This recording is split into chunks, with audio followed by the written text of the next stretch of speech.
चलिए आगे बढ़ते हैं अगली खबर की बात। अब जब चीन की बात हो ही रही है और जब बात नए वर्ल्ड ऑर्डर की हो रही है तो चीन की नई ताकत भी देख लीजिए। एक तरफ अमेरिका फंसा हुआ है, हथियारों की कमी से जूझ रहा है, तो दूसरी तरफ ड्रैगन मसल फ्लेक्स कर रहा है, बाहुबल का प्रदर्शन कर रहा है। कैसे प्रदर्शन कर रहा है, तस्वीरें आपको दिखाते हैं। ये देखिए, ये है अमेरिकी न्यूक्लियर एयरक्राफ्ट कैरियर टाइप 004। दुनिया के किसी भी इलाके में जाकर महीनों तक, सालों तक रह सकता है। इसे ऊर्जा की कोई आवश्यकता नहीं होगी क्योंकि एक न्यूक्लियर पावर्ड एयरक्राफ्ट कैरियर। अब जरा तस्वीर देखिए, ये एयरक्राफ्ट के पॉइंट ऑफ व्यू से ली गई तस्वीर, फाइटर जेट के पॉइंट ऑफ व्यू से, और ये दुनिया का सबसे बड़ा एयरक्राफ्ट कैरियर है, अत्याधुनिक टेक्नोलॉजी से लैस।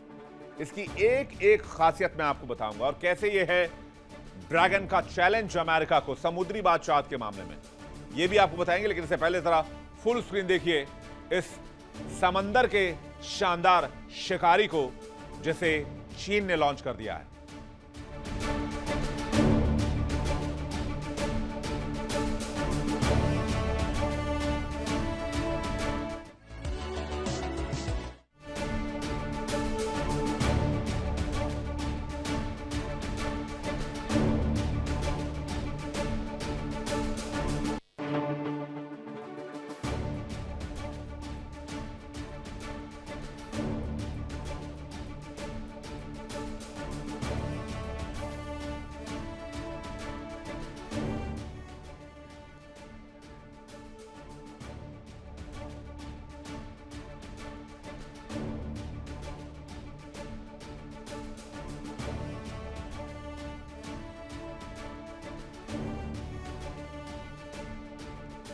चीन ने अपनी नौसेना के 77वें स्थापना दिवस पर एक प्रमोशनल वीडियो जारी किया जिसमें सिर्फ जश्न नहीं दिखाया बल्कि अमेरिका को आंखें दिखाई हैं, अमेरिका को रणनीतिक संदेश दिया है।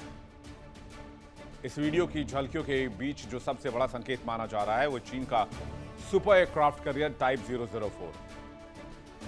ये कोई साधारण युद्धपोत नहीं, एयरक्राफ्ट कैरियर नहीं है, ये एक न्यूक्लियर पावर्ड एनर्जी से लैस एयरक्राफ्ट कैरियर है, यानी सालों तक समंदर में रहने की ताकत और ऑपरेशन चलाने की क्षमता। अब जरा इसकी ताकत पर नजर डाल लेते हैं। इस एयरक्राफ्ट कैरियर का वजन 1,20,000 टन तक है।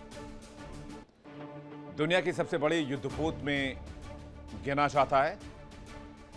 100 से ज्यादा लड़ाकू विमान तैनात किए जा सकते हैं, दुनिया के सबसे घातक शिकारियों में से एक। Fighter jet, early warning aircraft और हेलीकॉप्टर्स पर तैनात किए जाते हैं। इसमें ट्विन न्यूक्लियर रिएक्टर लगा हुआ है, यानी अनलिमिटेड रेंज समंदर के अंदर।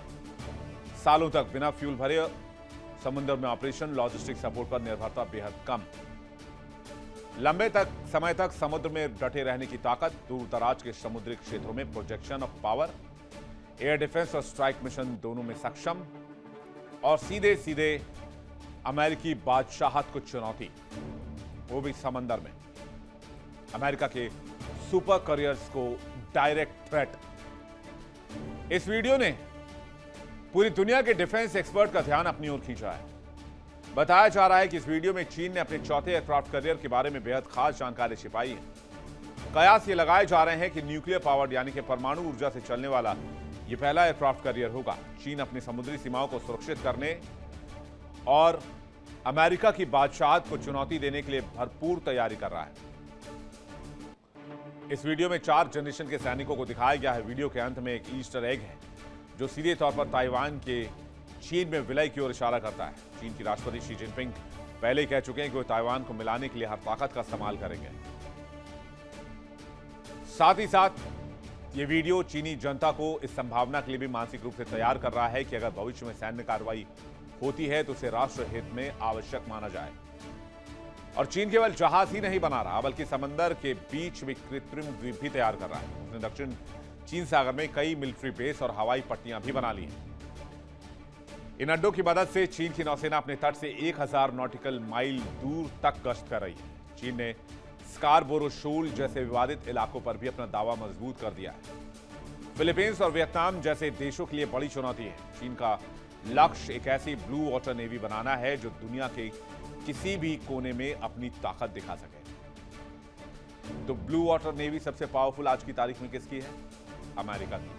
चीन क्या सपने देख रहा है? सबसे पावरफुल समुद्री सेना। बहुत पुरानी कहावत है, जो समंदर पर राज करता है वही दुनिया पर बादशाहत करता है, और अमेरिका के समंदर पर राज करने की वजह से ही पूरी दुनिया में उसकी बादशाहत कायम हुई, और चीन इसी को चुनौती दे रहा है। ड्रैगन का मंसूबा है कि समंदर पर सिर्फ ड्रैगन की बादशाहत हो और अमेरिका को वो समंदर में पस्त कर दे। इस एयरक्राफ्ट करियर के सामने आने के बाद अमेरिका की बेचैनी भी साफ देखी जा रही है। अमेरिकी रक्षा मंत्रालय का मानना है कि चीन हर 20 महीने में एक नया एयरक्राफ्ट करियर तैनात करने की और तैयार करने की ताकत रखता है। अमेरिका मानता है कि चीन की यही रफ्तार बनी रही तो इंडो पैसिफिक रीजन में शक्ति का संतुलन पूरी तरीके से बदल जाएगा। चीन के पास फिलहाल 11,000 से ज्यादा द्वीपों पर दावेदारी की प्लानिंग है। वो सभी पर नियंत्रण चाहता है। परमाणु ऊर्जा से चलने वाला यह चौथा करियर चीन को वो ताकत देगा जिसकी मदद से वो अमेरिका के समुद्री प्रभुत्व को सीधा चुनौती दे पाए। आने वाले कुछ सालों में समंदर की लहरों पर चीन का दबदबा और ज्यादा बढ़ने वाला है। चलिए आगे बढ़ते हैं। एक और खबर मैं आपको बता दूं, अमेरिका ईरान के IRGC की तनाव के बीच अब IRGC ने दे दी है सबसे बड़ी धमकी। IRGC ने कहा है कि अगर अमेरिका अपनी घेरेबंदी नहीं हटाता है तो वो ईरान के इंटरनेट केबल्स को काट देगा। अमेरिका, ईरान और इजराइल की जंग की वजह से पूरी दुनिया की सप्लाई चेन पर असर हुआ है। रोज इस्तेमाल होने वाले सामान के कच्चे माल से लेकर LPG और कच्चे तेल तक की समस्या पूरी दुनिया में हो रही है। इसका बड़ा कारण है होर्मुज का बंद होना और अमेरिका का नेवल ब्लॉकेड। अमेरिका से युद्ध शुरू होने के बाद ईरान ने होर्मुज बंद कर दिया। हालांकि होर्मुज बंद होने के बाद ईरान ने कहा था कि दुनिया के लिए होर्मुज खुला है, लेकिन अमेरिका और उसके दोस्तों के लिए होर्मुज अब पहले जैसा नहीं रहेगा। इसके बाद अमेरिका ने भी गल्फ ऑफ ओमान में नेवल ब्लॉकेड लगा दिया, जिसके बाद जो गिने चुने शिप्स आ रहे थे वो भी बंद हो गए और पूरी दुनिया में कच्चे तेल के संकट की स्थिति पैदा हो गई। IRGC ने संकेत दिया है कि वो फारस की खाड़ी में समंदर के नीचे अब इंटरनेट केबल्स को निशाना बना सकता है।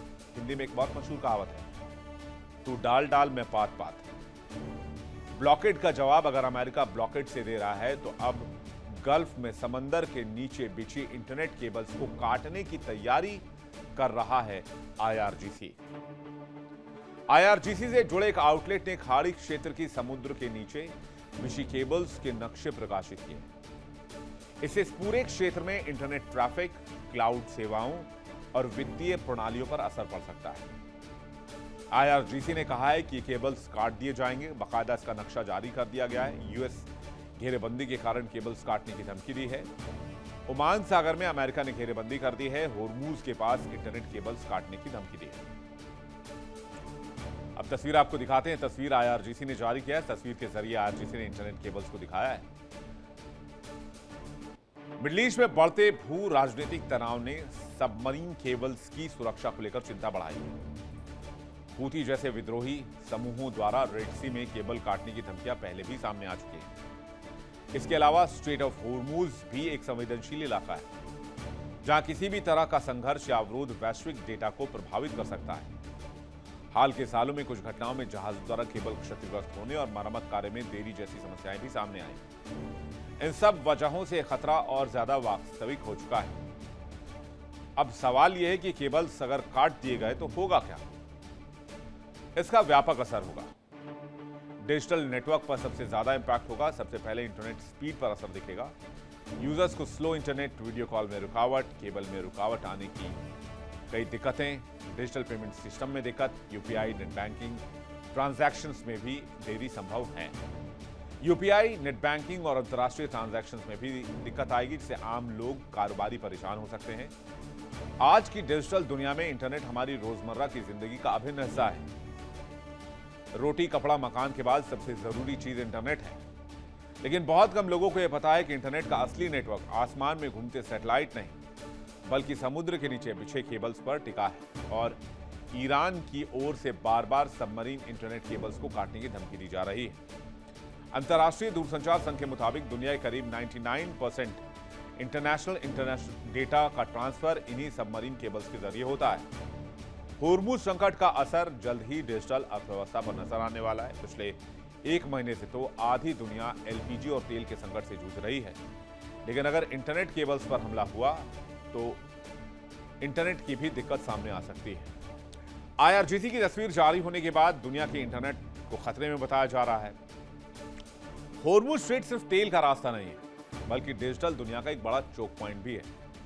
इंटरनेट फाइबर ऑप्टिक केबल्स यहां से गुजरती हैं। केबल्स एशिया, यूरोप और मिडिल ईस्ट को जोड़ती हैं।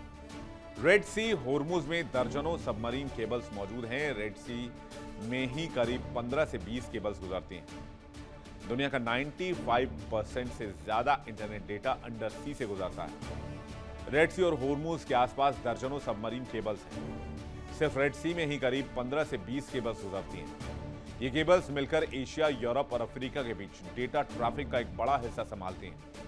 कुछ रिपोर्ट्स ये भी बताती हैं कि दुनिया का 90% से ज्यादा इंटरनेट डेटा इन्हीं अंडर सी केबल से चलता है और अगर एक दो केबल कटती हैं तो इसका असर सीमित हो सकता है, लेकिन अगर एक साथ कई केबल्स काटी गई तो इसका बहुत बड़ा और व्यापक नुकसान होगा। इंटरनेट स्पीड स्लो हो जाएगी, वेबसाइट डाउन हो जाएंगे, बैंकिंग, क्लाउड, डिजिटल सर्विसेज पर असर होगा। दुनिया अब सिर्फ तेल पर नहीं, दुनिया अब डेटा पर भी चल रही है और ये डेटा समंदर के नीचे बिछी ऑप्टिकल केबल से गुजरती है। होर्मुज स्ट्रेट अब सिर्फ तेल का रास्ता नहीं बल्कि इंटरनेट का भी गला बन चुका है। अगर यहां कुछ हुआ तो असर सिर्फ मिडिल ईस्ट तक सीमित नहीं रहेगा, इसका असर पूरी दुनिया पर होगा। ईरान की ओर से इंटरनेट काटा जाना एक गंभीर वैश्विक खतरा है जो न केवल खाड़ी देशों बल्कि भारत सहित कई महाद्वीपों को प्रभावित कर सकता है। कैसे? ईरान ने केबल्स को काटा तो इंटरनेट को दिक्कत होगा। यूरोप, एशिया और अफ्रीका में इंटरनेट सेवाएं बाधित होंगी। दुनिया के कई हिस्सों में इंटरनेट ब्लैकआउट जैसी स्थिति हो सकती है। होर्मुज से 17% और 30% इंटरनेट ट्रैफिक है। इसके बंद होने से स्टॉक एक्सचेंज पर भी असर हो सकता है। एल्गोरिथमिक ट्रेडिंग और डिजिटल बैंकिंग पर असर हो सकता है। इंटरनेट स्पीड पर असर हो सकता है। इंटरनेट केबल कटने से दुनिया भर में दिक्कत शुरू हो सकती है। वैकल्पिक रास्तों को तलाशने का काम इसलिए शुरू कर दिया गया है। देखिए इंडिया डेली 24/7 अब आपके स्मार्ट टीवी पर। इंडिया डेली मौजूद है सभी डिजिटल प्लेटफॉर्म पर लाइव और लगातार। इंडिया डेली 24/7 हर दिन राष्ट्र को समर्पित।